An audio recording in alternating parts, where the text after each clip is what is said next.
నమస్తే, welcome to okay TV.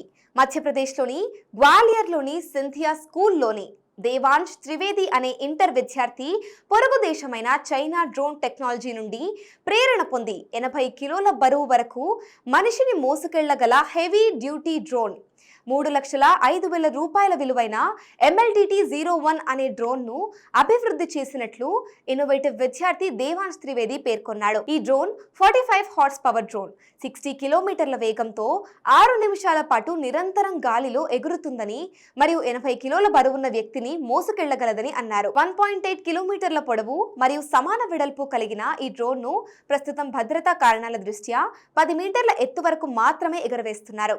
Drone MLDT-01 వ్యవసాయ డ్రోన్లలో ఉపయోగించే 4 మోటార్లను కలిగి ఉంది. అయితే వేదాంశ్ గురువు మనోజ్ మిశ్రా తన వినూత్న విద్యార్థిని ప్రశంసలతో ముంచెత్తుతున్నారు. వేదాంశ్ 7వ తరగతి నుండే ఆవిష్కరణలపై పట్టు సాధించాడని మిశ్రా అన్నారు. ఏదైనా భిన్నంగా చేయాలనే లక్ష్యంతో అతను కొత్త ఆవిష్కరణల గురించి సమాచారాన్ని తీసుకునేవాడు. నేను కూడా మోడల్స్ తయారు చేస్తాను. ఈ మోడల్స్ చూసిన తర్వాత, చైనా టెక్నాలజీ డ్రోన్ చూసిన తర్వాత అతను ఈ డ్రోన్ తయారు చేయడానికి ఇన్స్పైర్ అయ్యాడని మిశ్రా అన్నారు. Thank you for watching okay TV.